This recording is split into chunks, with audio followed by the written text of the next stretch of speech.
Hello and welcome back to Heart in Hand. This is Heart in Hand Extra, your second free show of the week. As usual, I'm your host, Adam Thornton. Feels like this feels a little bit weird. I know I've only been away 2 weeks, but I think a lot has happened, and we're going to get into just how much has happened on this. Obviously, we didn't do a show last week with the sad passing of the Queen, and it was great to see her being commemorated yesterday before the game, which we will come into. But moving on to who I have with me tonight, we have, first of all, Ross Hutton. Ross, how are you doing? Look, it's always a pleasure to be on with you, Adam. Thanks for having me back. Yeah, we normally do these shows after European highs, and we've got the drudgery of domestic football to look forward to. I think this is going to be a little bit different if some of the comments anyway that are coming in quickly are anything to go by. But to join us to add a little bit of exotic flavour, will we say, all the way from Tel Aviv, Andy Barnett, how you doing?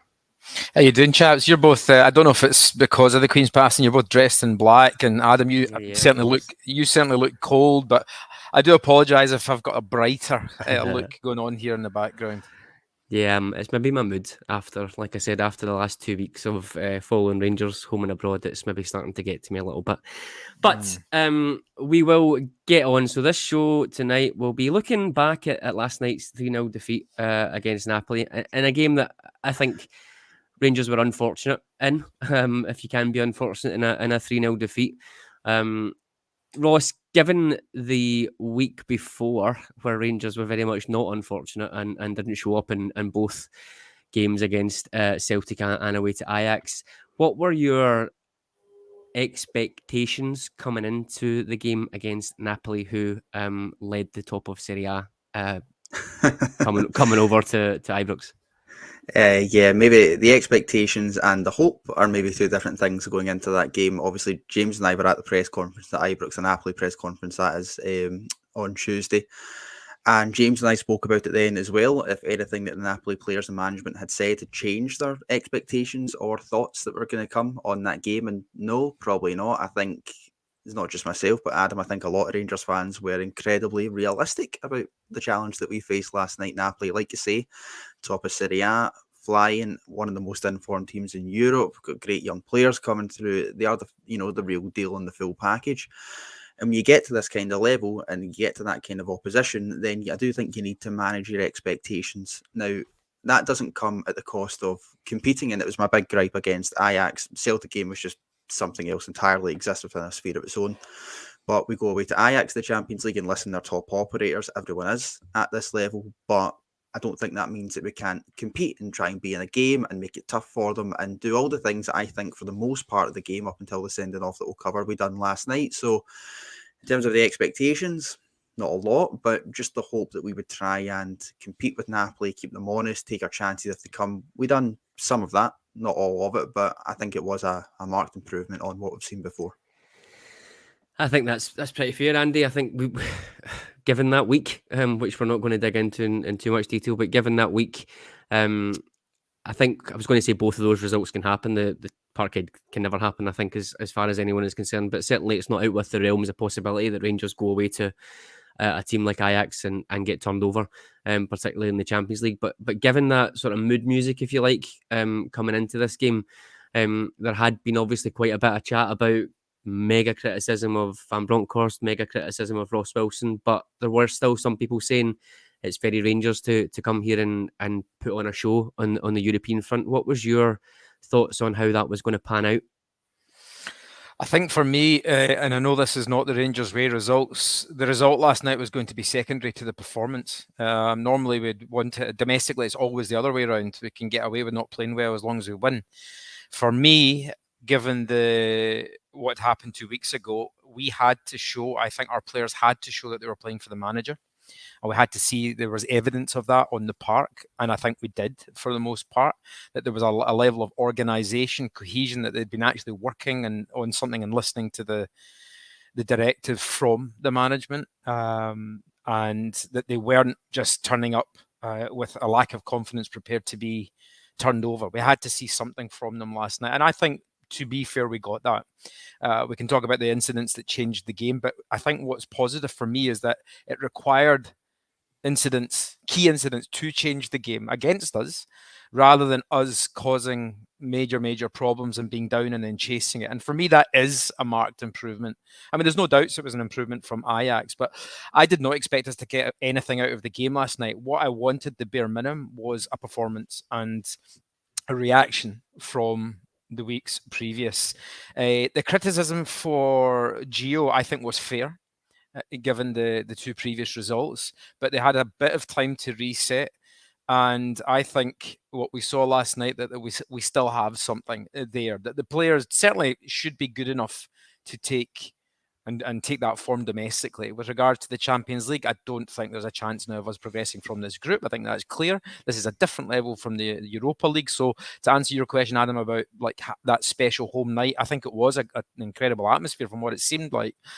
And we hung in there for a good hour, but it's a different level playing against Napoli. I think they're better than any team we faced last season, including Borussia Dortmund. So all in all, it's not a good result, but what I wanted to see was a reaction and performance, and I think, to be fair, we got that. Yeah, I think sometimes we can maybe underplay a team's quality, given what we did last year, beating Borussia Dortmund, beating Leipzig. Both of those teams would probably give Ajax and Napoli a decent game. I think did Dortmund beat Ajax quite convincingly last year at some point, I'm sure, or certainly the year before. So there's that. But then I think also when you add in everything that's happened with us, player injuries, player fitness, people getting back up to speed, etc., I think it was just one of those sort of perfect storms that we probably weren't really going to expect to get anything out of the first game, certainly, and then maybe into last night's game with all of that on our minds. Then we're thinking, right, okay, we'll just see what happens. We'll try and stay in the game. We'll try and get a performance, like you said. It was a very emotionally charged night. Obviously, the brilliant tributes to the Queen by the Union Bears, and then we had the national anthem and a perfect minute of silence, which was great, and it was well deserved. We're absolutely delighted to see that, and the fans were up for it. Ross, the fans got behind the team, and you can't blame us given what we'd seen the week before. If it had been quiet, then I think you probably couldn't blame us. But even with the grumblings about the team, which we'll come on to, even with that starting lineup, the fans absolutely played their part and got us got on our side and were the 12th man, if you like. I know it's a cliche. Yeah, absolutely. And I think it comes back to what I said earlier on as well about the expectations of the fans. If the first game back after everything had happened with obviously those two defeats and then the passing of the Queen, if this was Dundee United on Saturday, maybe the atmosphere is a wee bit different, and maybe we are sitting there and being a lot more demanding in terms of, okay, you need to go out and get a result and, put in the performance. And we were demanding of the performance last night. But again, it comes down to those expectations. We are realistic, we're demanding, but I think in the most part, on occasions like last night, we are realistic and we know what we're going to come up against. And we know in nights like that the team need our support. We've seen it last year. I don't think anyone could sit here and say that we had any right, so to speak, to go and put in the level of performances at home that we did against the likes of Dortmund and Leipzig, like you mentioned. And we needed something else and probably a little bit extra last night to try and pull us over the line. And it was spoken about so much last year, the European nights at Ibrox, how big a role the fans had to play. And I think everyone was aware that it was going to be needed last night. So I think there was a real consciousness within the support at Ibrox to try and get behind the team, because if it was the case that we all went there and we just got on their backs from minute one, it was never going to be conducive to a good performance or a good result in the end. We didn't get the result, but I think it did definitely help try and push the team on and drive them into giving a much more acceptable level of performance. Andy, there's a couple of comments coming in that I want to get your take on. We've mentioned there, couldn't fault the effort, as you said. Darren Stewart has agreed, but as has been said more widely, none of the summer signings making the starting 11 is pretty damning. We have a kind of contrasting opinion here, which is from Simon, who said on the new signings not being good enough. I saw someone being clamped on Twitter today by a reply saying, how many new signings played against PSV? What's your thoughts on that? So to give context for anyone who's been living under a rock, we started last night with 9 players who played in Steven Gerrard's first season. I think the only two that weren't there were obviously James Sands and John Lundstrom, who both signed last season. I think the average age of the team is one that's a bit of a debate as well. It was 29.9 when you include James Sands at just turned 22 in that. It's pretty significant in terms of that. You're talking over 30 for the other players. So if you're doing well and if you get a good performance, Andy, you're probably talking about how that team's got loads of experience. I think you said yourself, was it something like 220 something appearances per per player that played, so Yep. lots of experience there. However, at this level, with the physicality and the speed that these teams have got, can you rely on that? I'm not sure. But where do you land on whether or not that team last night was the best team that we could put out, as Van Bronckhorst alluded to? And if so, does that automatically mean that some of the guys like Colak, Tillman, Davies, Yilmaz that were sitting on the bench are just deemed not good enough? Or are we still in a sort of early days, jury's out category? I think we're still in an early days category. I mean, people saying that Gio was making a point by doing that. Absolutely no way. I'd like to put that to bed, at least in my opinion. I don't think he would do that in a Champions League game, to not play players to make a point to Ross Wilson on the board. No, absolutely no chance, in my opinion. I think we have to look at each player in isolation. We know Davies has had some personal issues and is still working his way back. Yilmaz, to be fair, Borna has probably been our best player since the start of this season, so I don't see the case for bringing in Yilmaz last night, although I do think that will be phased in over the next few weeks. Lawrence is injured, so nothing can be said about that. Matondo hasn't kicked off as good as we'd like. I think Tillman and Colak are probably the only two of the new signings that I might have expected to play, but when you saw how well Morelos played and what he offers us, then that answers that question. Tillman, I think, probably could have started. I think he might have offered us maybe a bit more in those transitional areas. Although we did compete well, we didn't offer much. So I think those are the only two, if we're looking at it, I think, to be very, very realistic. None of the other signings, I don't think, would have played either because of injury or whatever else.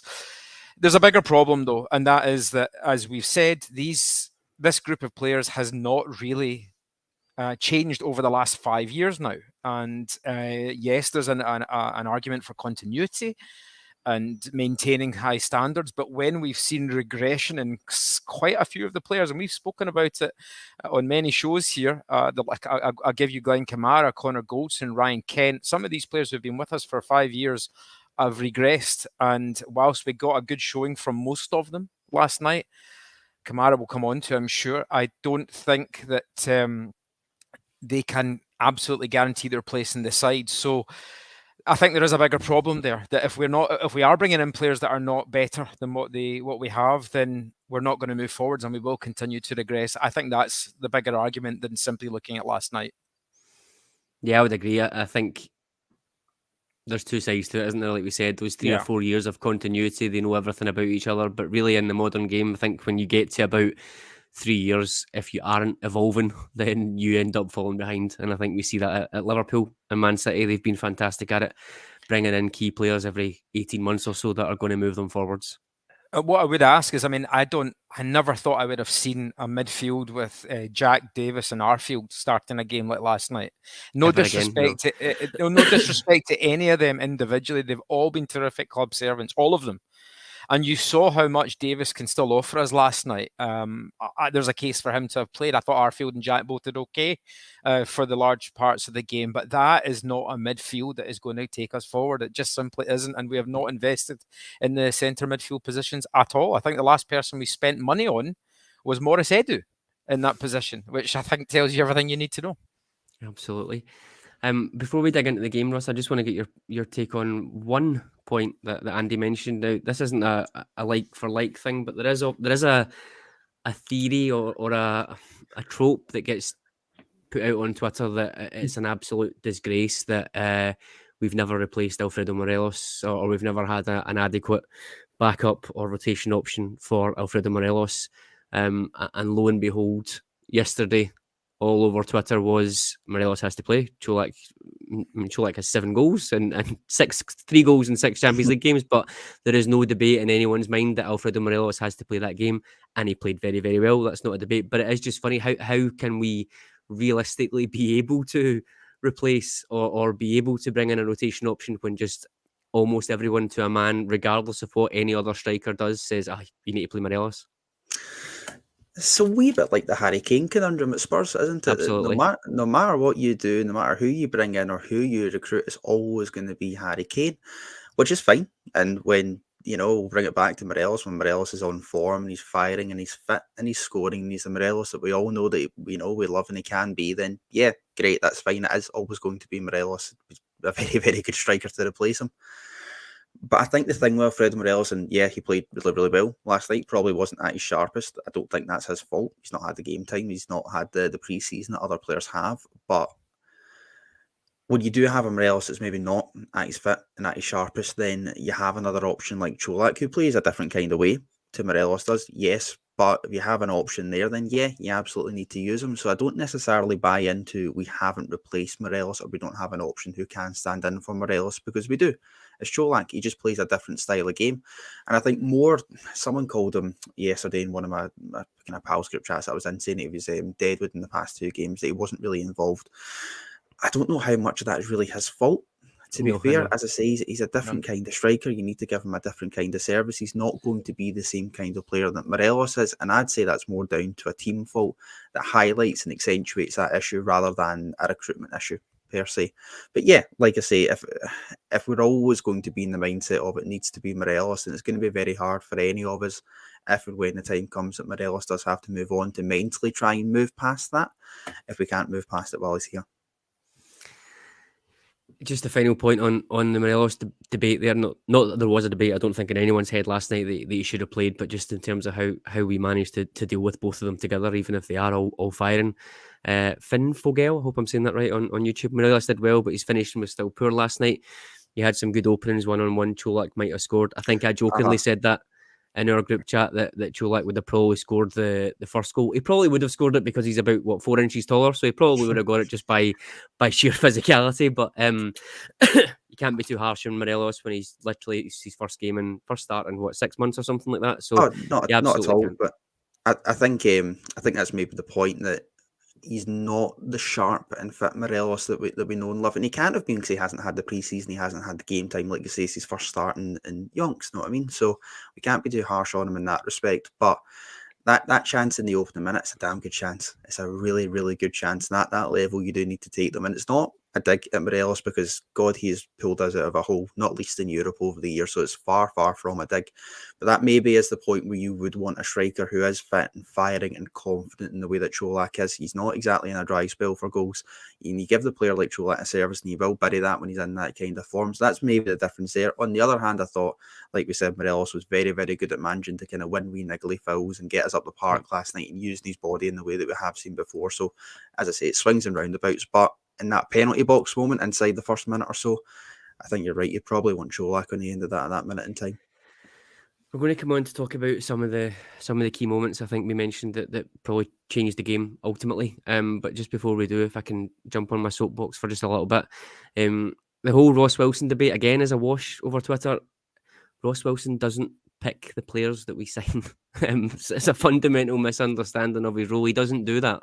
The manager, the head of recruitment, and yes, Ross Wilson as the managing director of the football department, it will be a collaborative approach. So these things about Gio sending a message with his starting lineup, etc., that I don't think any manager would cut their nose off to spite their face. You look at guys like Colak, when Gio was at Feyenoord, he had a big target man. He brought 3 of them in. Colak 100% will be a player bought for Giovanni Van Bronckhorst for his style. Malik Tillman, absolutely the same. You would imagine that's a player he wants. He's very, very similar to Hadji in his style of play. Van Bronckhorst absolutely loved Hadji when he came in. So there are players in there that Van Bronckhorst will probably have wanted more and pushed for more, but there is a collaborative approach there. Ross Wilson isn't turning around and saying, I found this guy and I've signed him, he's starting tomorrow. So I think there is a bit of a misunderstanding there, that just because someone is Dutch or a player is Dutch, and just because someone is British, it doesn't mean the manager has gone and found them. There's a recruitment team who will come back and say, here are 5 players for this position that you've identified. Let's collaboratively decide who we think is the best one. Ross Wilson will agree, sign off the budgets, etc. That, to my mind, is how it works. So that whole debate about Ross Wilson's transfer windows or Ross Wilson this, I think it's a collaborative thing, not to shift the blame or anything like that, because I think absolutely he can be doing better. If you look at the wage bill that we have, I think value for money there is probably missing, which I think is a key thing for Ross Wilson and his role, but he isn't signing the players without the manager's consent. The manager is going to be very, very involved in that, as Steven Gerrard was. Andy, I was just you going going to to say say, yeah, something? I was just going to say, I think I totally agree with you. I mean, you might know better than I do. I think where criticism is justified is, like you said, in the overall decision making, whether it is a collaborative approach or not. The recruitment group, whether it's the manager Ross Wilson, the recruitment previously it was the scouting and Andy Scolding, collectively the results have not proven to be good, and it goes back to Gerrard, not just Gio. It's back to when Gerrard was there. Now, I think there's maybe an argument to be made that where are we scouting properly? And are we tapping into markets, not just the Dutch market, because that's an easy argument to make. We've got a Dutch manager. Why are we not signing Dutch players? No, it doesn't work like that. But are there other markets that we could be tapping into that we're not, simply because we're constantly looking on the resale value? And that's why we're looking down south more often than not, instead of actually buying in players for less value, perhaps to begin with, but might actually be able to do a job. And that's where I think there's fair criticism from fans. But I completely agree with you. Like, to just say, well, Ross Wilson's deciding everything, that's simply not the case. And I think you're right. There could be board, not necessarily board pressure, but board influence there in terms of we want to buy younger players who have a significant resale value to get this player trading model on the go as well. So all of those sort of factors come into it. Who the manager wants, who we can afford, first of all, who the scouting team recommend, who the board think possibly financially makes the most sense. All of that sort of stuff, I think, comes into the melting pot there. But I think just because Van Bronckhorst hasn't signed Dutch players doesn't necessarily mean he doesn't have a say in any of the recruitment. I would suggest, and he said himself last night, he picked the players that he thought were best for the role, and we've had a discussion about it, and that we probably agree. The only one that maybe we thought maybe should have played would have been Tillman. I guess when you really boil down to it. So as a convenient little none of the signings played thing, but I think when you dial down to it, you probably think, okay, well, that's because of this and that's because of that. Anyway, let us move on. There was a comment which I have lost now because there are so many coming in. Thank you again, but it is difficult to find them. Ryan Stewart, Ross, a little while ago, I think we have to look at last night in two parts, before and after the red card. Up until the red card, we were well in the game. Probably had the better chances. For those of you who subscribed to the Rangers Review, Joshua put out a data piece earlier on which showed exactly that. In terms of chance creation, literally up until the penalty, Rangers were ahead. Not by much, but they were ahead, certainly, and had the better of the chances. Ross, we spoke about one of the chances earlier on, Morelos', which was a really decent chance in a really decent area. Doesn't take into account his fitness, doesn't take into account his height, anything like that. Maybe a different player would have scored it, fair enough. He had the other one later on in the second half, which he miskicked, but it's probably still a difficult chance. There was another one for John Lundstrom. I think it was a header that he probably got underneath as well. But overall, we talked about commitment and we talked about desire and we talked about effort, but I felt we matched Napoli. Certainly for that first half, we matched them. We had, I would say, the better of the chances. And to be honest, it didn't look like we'd come off the back of two very big defeats, which, if we want to try and get some sort of victory out of things, I think that is quite pleasing. Yeah, for sure. And I totally agree with Ryan's comment there. It's exactly how I would look at that game as well, because, I mean, you said matching them in the first half. I think we were the better team in the first part of the second half, right up until the penalty as well. It totally changed the game, that changed the dynamic of it. But with 11v11, we're more than competing with them. And like we all said, that's all we really wanted to see. Obviously, we want the result as well if it can come, but on the back of two absolute chasings and the manner of those chasings as well, the main thing we wanted to see was a Rangers team that believed that they could compete with this level of opposition. And if their quality shows in the end, then that's okay. C'est la vie, I can live with that. But I was really, really impressed with us in that first half in terms of matching Napoli. And I think as well, we need to be realistic, and I think we were, that they are always going to create chances. McGregor made a really, really good save in the first half. They obviously hit the post inside 2 minutes. A team in Napoli's quality are always going to do that to you, and we need to be accepting of that. But on the other hand, I thought we kept them really honest at the back. There's those chances that you mentioned, the Arfield chance early on in the second half, which is a really, really good chance. He just doesn't hit it cleanly enough. Maybe onto the ball. We've seen him do that before and score goals that way. it's all conjecture, but that might have changed the game if that had went in. We don't know. But I think the thing that impressed me most, like I said, was we were matching up to them and we were competing with them and making them honest. And the other side of that as well, on the other end of the pitch, was even though they were creating good chances, I think we defended a lot better last night, even from, set pieces as well, which I've seen Joshua's piece about zone marking and how we went back to a man-to-man approach last night, which I think was noticeable at set pieces, and we were an awful lot more confident in defending them. So it was a double-edged sword in that sense. But yeah, right up until the penalty, I thought we were probably, maybe, arguably the better side. Close call, but we were definitely keeping them honest at the back. But as soon as the penalty is given, and more importantly, James Sands goes off, then it becomes a totally different game. Even when, after all the drama, we got away with it, and it was still 0-0. I turned around and I said to my uncle, saying that I think holding out with 10 men for half an hour is a massive, massive ask, and I think that did toll in the end. Yeah, that's where I think the level comes into play even more, Andy. This isn't holding out with 9 men, even against Ufa, where they're just going to try and pepper the box or whatever. This is a different kettle of fish. They're going to pull you apart. They pulled us apart with 11 men at times. Let's talk about the James Sands thing then. Scott Arfield, I think, loses the ball and it's a long ball over the top. Sands and Lundstrom are kind of caught under it for the first time in the game. I thought that back three had worked really well. Certainly with Barisic tucking in a little bit more and Tavernier going forward, it was almost like a back four even when we had the ball. It meant that they weren't getting down the sides too much. That one ball kills us, getting undone by that quick turnover and the ball over. I can't quite remember what your thoughts were on terms of whether it was a penalty or not, but for me, the ball comes over. It's very unfortunate. I think it goes through Sands' legs. He then tries to challenge for it. I think he ends up clipping the guy's heels.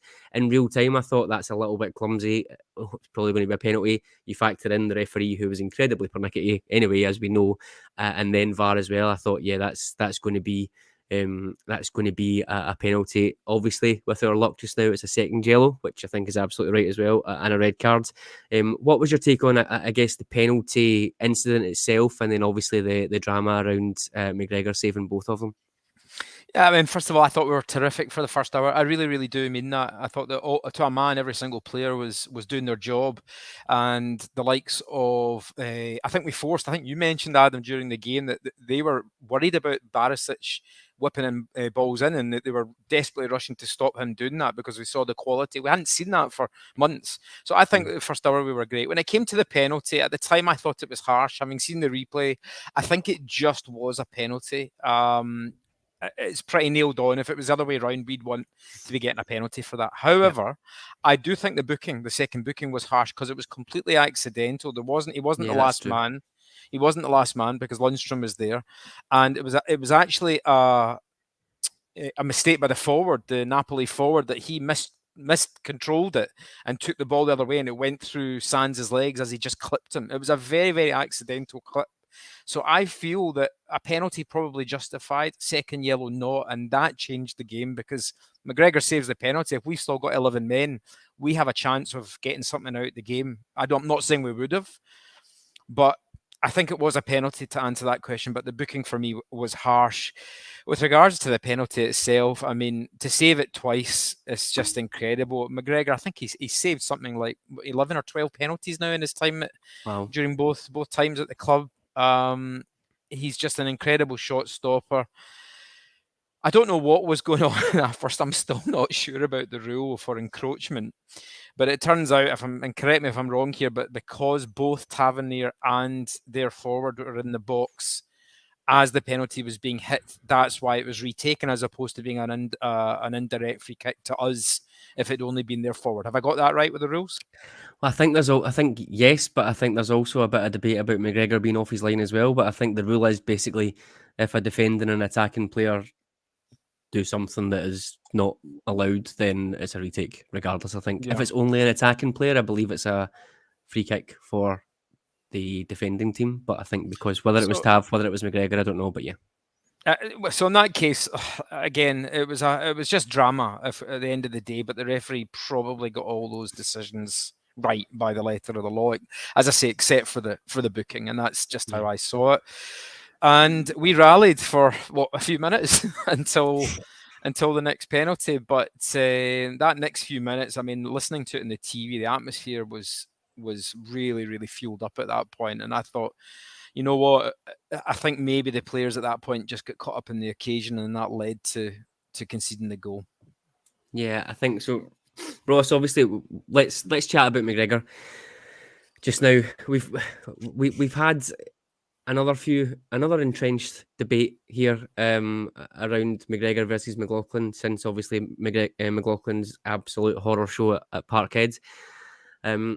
We seem to be collecting players who can play half a position now, which there's a lot of them coming in. We've got maybe James Sands, who defensively, in terms of his physicality, etc., maybe isn't ideal for centre back, but he displays some of the qualities that we would like in terms of playing out from the back, etc. We obviously have. He's the only perfect one, Andy. You're right. He's the only all rounder. We have someone like Sands. We've got this sort of Barisic-Yilmaz debate. Barisic gives certain things that Yilmaz doesn't. We've spoken about Colak versus Morelos. There's Sakala versus Kent debates.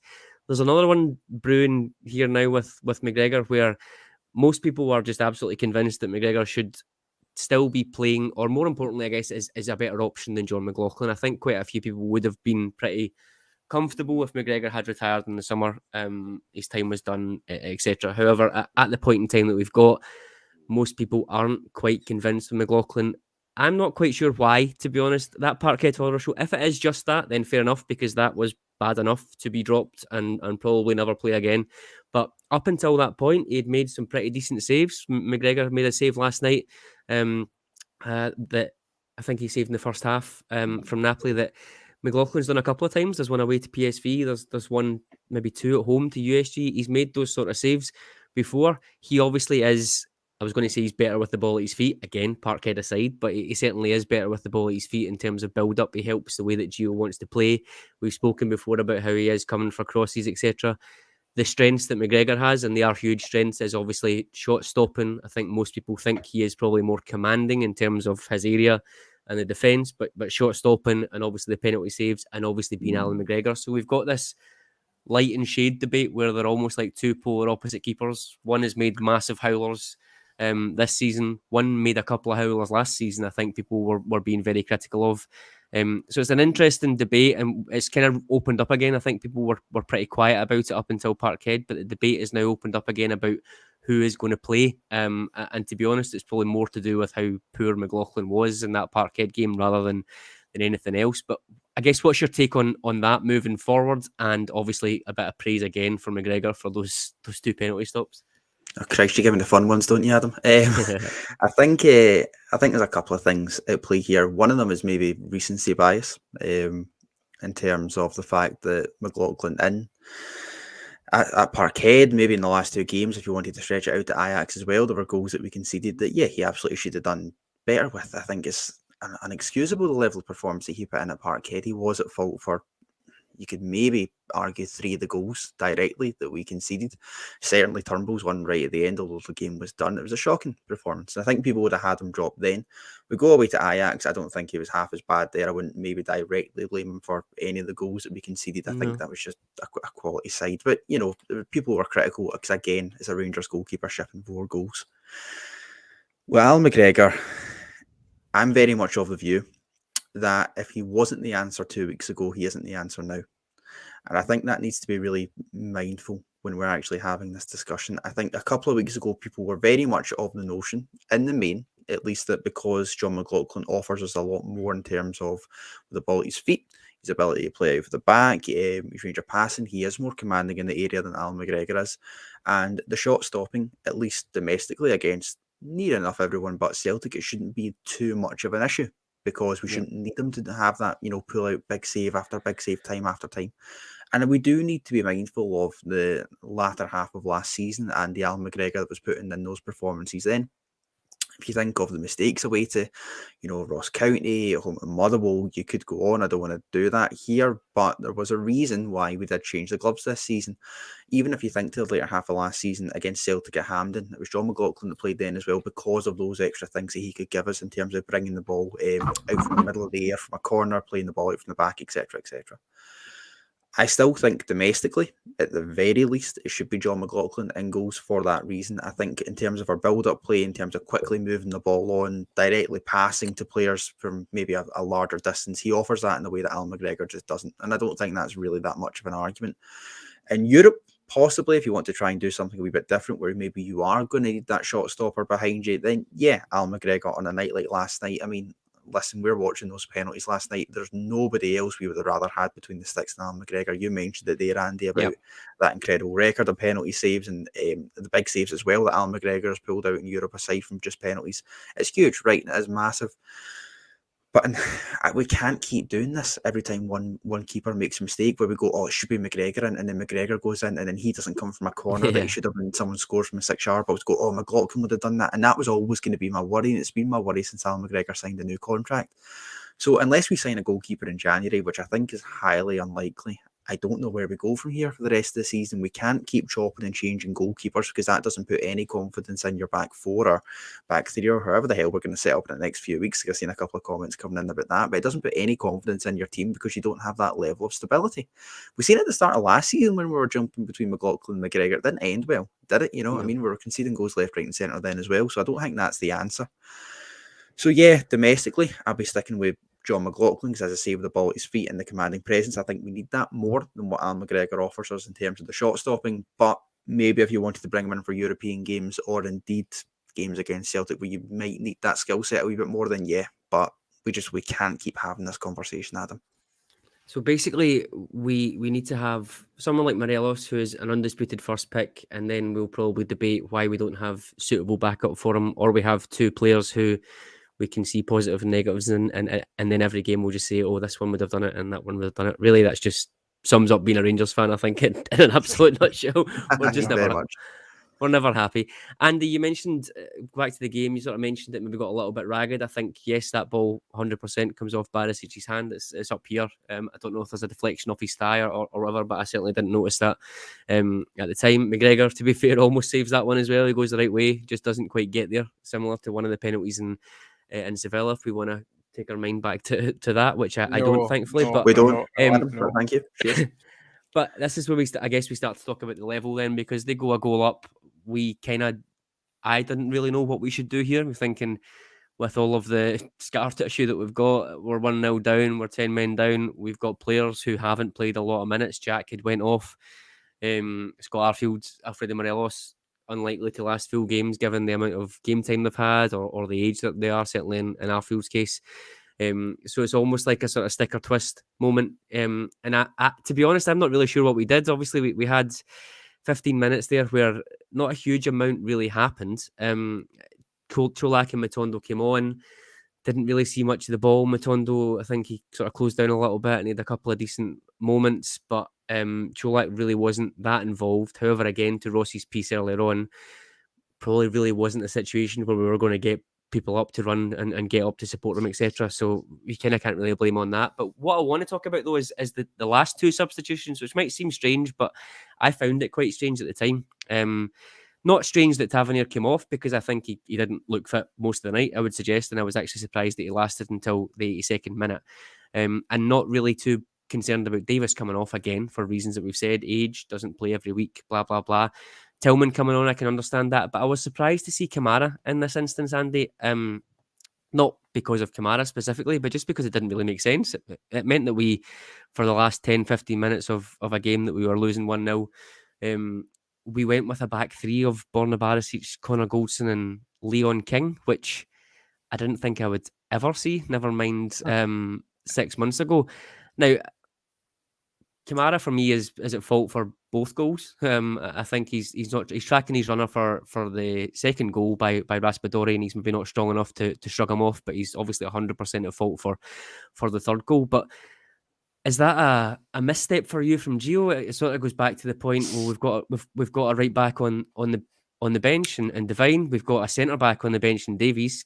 Are they not trusted to come on in that situation? You'd rather put a midfielder on and shuffle three players out of position just to, I don't know, just to bring them on, just to get Tavernier off.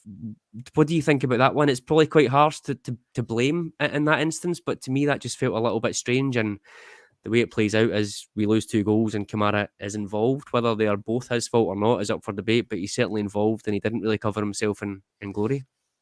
So I'm going to contradict myself here. As you guys know, I've been leaning more to the I'm not sure Gio's the right man camp in the last few weeks. However, I'm not going to criticize him for that decision because he must have had some kind of idea as to why he was doing it. He probably thought, well, it's only 1-0. If we can get some kind of counter attack, Kamara, who for me is done at Rangers, he has been for about a year and a half now.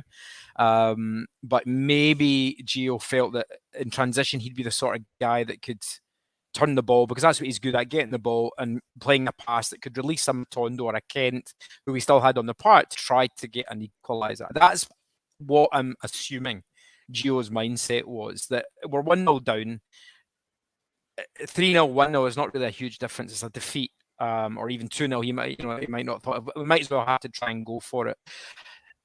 Yeah, in hindsight, it's easy to say put Divine, so you've got a like for like change. You and I spoke about it during the game, Adam. Tav's never going to last.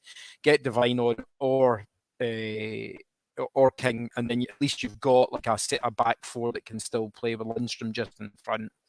But I guess with 10 men, he felt he had to go with it. Had to have a little change to try and do something.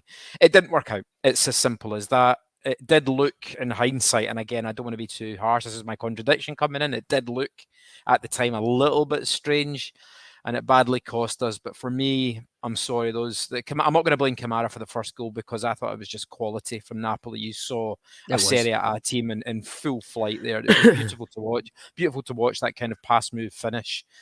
But the second goal was, the third goal, second one that Kamara, you could probably blame, was entirely his fault, and it's playground stuff. I'm sorry, it's unforgivable to do that. And for a guy who's not been on form, if he's had one bad mistake, then fine. But this is a guy that has not been on form for some time. I think a lot of Rangers fans have lost patience with Glenn Kamara, and I think he has obviously maybe lost the focus. Maybe he's wanted a move. That's what it seems like to me. He hasn't got it. His close pals in the team have moved on. He's still there. And he just looks like he's not comfortable on the park at all. It's a shame, because we know what kind of skill set Kamara's got, what he offers us. But I thought, Europe, where he gets maybe a bit more time and space to play the game. Last night, he had time. It wasn't like the guy was breathing down his neck. He had time. Yep. And he walked straight into trouble. Which is just criminal. So yeah, I'm not going to give Gio too much of a hard time for that change, because I think at that point he just thought, well, might as well try something. Yeah, that's the thing. It could be, if it comes off as a masterstroke, like that's a Rangers manager. If it comes off and you've managed to get a draw with a back three like that, fair enough. If not, we keep saying this, it's not an excuse. These are the levels. One mistake, one switch off, and you end up going from 1-0 to 3-0. And Kamara, when Gerrard was a manager, Kamara would cover that position, that both right back and left back, when Barisic or Tav went forward. So it's something that he's used to as well. So there is that case as well. I've read your book, Adam. Oh, good. I'm not going to plug it again. It's getting a bit incestuous in here. But Ross, we lost the game, which is not great. But we did beat Napoli yesterday, didn't we? Do you want to give us a quick update on how the other game went in the UEFA Youth League? It actually took me a second to clock on to what you meant there. I thought you were losing the plot, Adam. But yes, obviously, Young Bears played in the Youth League, the mirrored fixture against Napoli at Firhill yesterday, and ran out 3-2 winners. And I think it was clear it was James who done the full coverage of that game, if you want to go listen to it on the Patreon site. But I think it was clear that Napoli team, that the Rangers B team, or under 19s as they're formally called in this competition, were up against, were maybe not at the same level that the Ajax team were that they played a week ago. And I think any time that James and I talk to Dave McCallum and to the B team, and even talk on the show, it's all about diversifying challenges for these young kids and putting them up against a level of opposition that they just won't face domestically. I think we've seen that possibly in the Lowland League in terms of giving them that different challenge there, but this is playing against the best of the best at your level. And even though we speak about, as we should, the benefits, of course, that playing in the Champions League should bring to the first team, like investment, even though we've not spent any of it. I'm joking, but yes, you know, we talk about all those things like investment and the nights that we have at Ibrox and how special they'll be, but it also has a massive impact as it trickles down the club into the youth system as well, because the B team get these fixtures and they get to play in these, you know, great stadiums against these great players at their own age group. And as I say, it's just that diversification of the challenges that they face that helps them in their path of development to hopefully make it into the first team in the future. So it was a really positive result there again yesterday, off the back of, I think, a really good performance away in Ajax last week. They were really, really unlucky not to get the result off the back of that as well. So it's really, really positive and really encouraging, their start to the youth league, and I'm excited to see where it goes. Absolutely. Yeah, no, it was. I think you're right. Ajax looked an absolute different level at both ends of the spectrum last week, but it was good to see that we got that victory. We'll finish up then just a couple of minutes, Andy, on a Dundee United preview. I've done, I don't know how many extra shows this year, 10 maybe.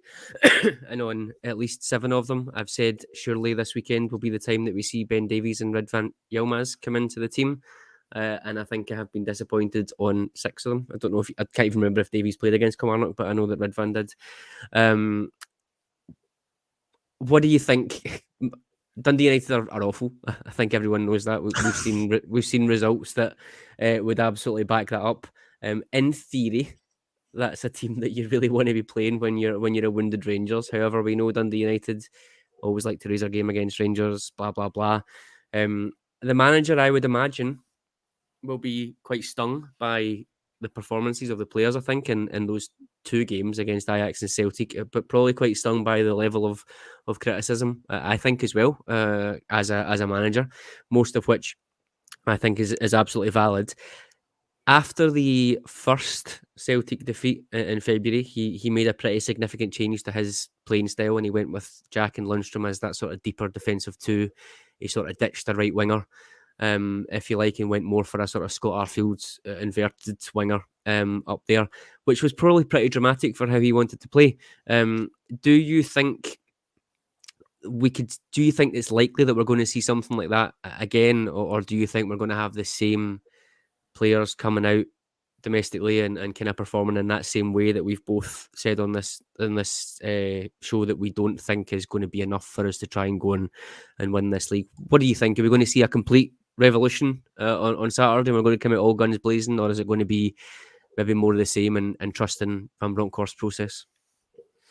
I think regarding this weekend, I mean, I think the last home game we played, the game before the Old Firm, was it St Johnstone at home we had? Ross County. I think we did play just one sort of defensive central midfielder and went for it. I think we'll probably see something similar. Listen, we've got to back it up. We showed signs last night that we're Rangers, and what I mean by that is that we know how to give the fans a performance and show a bit of intensity. I want us to treat Dundee United with utter contempt this weekend, the way that the other mob do. There is absolutely no excuse for us not to win this game this weekend. And if the players do not, and it starts with the manager as well, of course, picking the right team, but the players have to come out the traps and quickly, because the last thing that the Rangers fans need, and I think the players and the management as well, is it for it to be 0-0 or even 1-0 going into the last 10-15 minutes, and we're chasing that, where the crowd is on the bye. And listen, I feel it watching it on the TV. It's horrible. That drudgery, that monotony. We cannot have that. With that said, any win, we need a win. We've got to get a goal. We haven't scored in 3 games. We need to score a goal, hopefully early, get the game won by half time, and then we can relax in the second half. We have to back this up. Any more drop points in the league, and it is terminal for the championship. I really believe that at this stage. 7 points at this stage would be, I think, far too much. At 5 points, if we can keep it to that, or even better between now and the World Cup, then we can have a go at it. So no more errors in the league at all, Gio. None at all. We cannot afford it, in my opinion. And I think it starts, phase 2, if you like, of Gio's tenure starts now. In other words, he's had some blips. He's had some ups. He's had some downs. This is as low as it's probably going to get. And if we can get a win, a nice, comfortable home win and a clean sheet, scoring some goals, but most importantly, well, not most, because the result was most important, but giving the fans something, because you guys that go, you earned it. You've sat through some tough matches, and we need to have the players firing. It's a 3 o'clock game, isn't it? So we can't have any early Saturday morning excuse. We don't start. The players don't start until 1 o'clock, 1:30 on a Saturday. No, it's a 3 o'clock Saturday game, just the way we like it. Get out, get the job done. I think he'll go with a more attacking formation. I'm sure he'll play Lundstrom plus either Jack or Arfield, but I don't think there'll be like 3 across the middle or anything like that. I expect Tillman to play Kent and Morelos, something like that up front, and maybe even one other attacking player in there as well. Something like a 4-2, a 4-1-4-1, something like that, maybe, with more attacking players on the park. Davies or Yilmaz, maybe Yilmaz will play.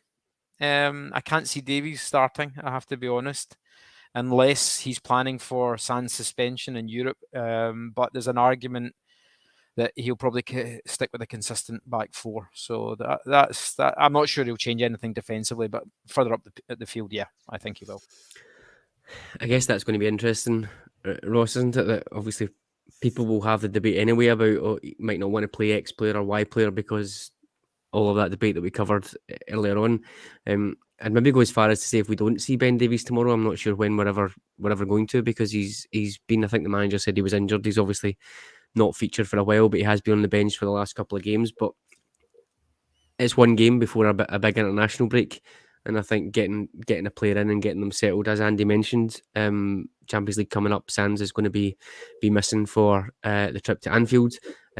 Ideally, you probably don't want to be throwing Leon King in there. However, on the flip side of that, you could probably say Leon King might be more Rangers ready. He's been around the team more than Ben Davies. So there's a bit of debate there, which I think is interesting. But what would you like to see? Maybe not so much in that sort of defensive side, but maybe a little bit further forward, because as we've discussed, Jack Davis and Arfield both went pretty deep into the game on Wednesday night. None of the three of them are really in what we would class as peak physical condition anymore.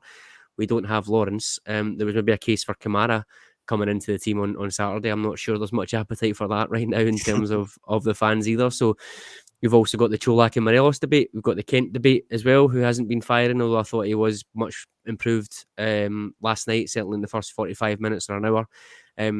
There's a lot of people, there's a lot of bodies there, but again, we're in this situation where how many of them are there that you can really hang your hat and say they should definitely be playing in this game? And not an awful lot, which is why I think I would maybe like to see a couple of changes in there. One name that's not been mentioned in terms of who we've spoken about so far that can maybe come in and step into that midfield, something a wee bit different, something we've not done before, is young Charlie McCann. Yeah, it's a We're good talking point. about trying to get players. Yeah, talking about trying to get players, and obviously I'm the V team guy, so I'm going to be a big advocate for it. But we're talking about trying to really put the foot down on this Ajax model and the Ajaxification of Rangers. That needs to start with bringing more players through the ranks. Now, Alex Lowry would probably have featured. His injuries prevented that. We're talking about Leon King at the back. Maybe Leon King will play if Ben Davies doesn't at centre half. I don't know. It could be the perfect opportunity for him to do that. I think in the midfield, you need to start having a look at Charlie McCann and what he can bring to the table, because we have seen it in flashes, and I think we know that he can compete at this level. I am more than confident to hang my hat on the statement that Charlie McCann can compete at Ibrox against this level of opposition. You're right to say that they're poor. I know they've sacked the manager, but this is a god-awful Dundee United side. I am more than confident that he can perform under this, pressure in that environment. More than confident of that. So if you wanted to try and throw something different into the mix, maybe confuse Dundee United in the way that they traditionally set up to play against us, that unknown quantity that Charlie McCann could bring to the table, I'd like to see him come in. Talking about further forwards, Morelos or Colak, I know there's a lot of discussion about can you play both? Probably not, for more reasons than one. I think we have tried to play Morelos with a striker in the past. It doesn't work. He's not that kind of player. They run into the same space. It just is not conducive to a good attacking team. It's probably going to be one or the other. I would imagine that it probably would be Morelos, given the fact that he started last night, and given the fact that we do want to get him up to some kind of match fitness. But I think that maybe goes for the other players as well. You talk about Ben Davies, you're talking about Yilmaz. Look at our schedule in October, right? We're going to need to rotate players at some point. We've got a mental schedule between after this international break and the upcoming World Cup. We need to try and get players into the squad and get them fit and firing for going forward when we do need to call upon them, which again, personally for me, is another reason why I would be trying to play Charlie McCann as well, because you need a big squad for the games that we're going to play, the amount of competitions that we want to be in, especially in this mental schedule up until the World Cup, you need to be able to give players a rest. To do that, you need to be able to bring players into the fold. You need to have them match sharp so you can still get results along the way. So yeah, I think tomorrow's maybe a good chance for that, to see players like Yilmaz and Davies and, like I say, Charlie McCann. Do I expect it to happen? Possibly not. It wouldn't surprise me at all if Gio goes out tomorrow with that same settled back four. But I think if he was to do that, I think it'd be a massive wasted opportunity. And we've also got Lowry as well. I know he's maybe a little bit further behind in terms of injury, etc. And he's just recovering. But if we're looking for a player who can give us a little bit more, certainly in attacking midfield, then there's an option there as well. So you're right, McCann and Lowry, I hadn't really appreciated when I was talking about the players that are available there. I'd be more than happy with one or both of them featuring regularly over the next couple of games, certainly domestically. I think we have a pretty straightforward run. I don't want to say that too loudly, but is it Dundee United, Hearts and St Mirren, I think, from the top of my head. So certainly getting a bit of experience into those guys would be absolutely fantastic. And if they can give us what we need in terms of build up play, creation of chances, etc., then absolutely. Okay, I think that will do us for tonight before I die of a coughing fit. It's been cathartic. I'm not going to say it's been enjoyable. It's been a pretty rough 10 days or so. My liver got an absolute doing in Amsterdam, and so did my eyes, thanks to Rangers. But we're back. And as Andy said, hopefully we get a goal in the next game. I think that was facetious, but fingers crossed that we can manage to get a goal. Ross, thank you very much for joining me. It's never easy doing one of these when we've been beat, never mind when it's been a bit of a doing. So thank you very much for coming on with me. Oh no, thank you very much for having me. It's been, I'll say it's been a pleasure. Thanks, Adam. Thanks, Andy. Thanks, listeners. And Andy, conscious of the time difference, etc. there as well, thank you for jumping on at such a late hour over there. It's much appreciated.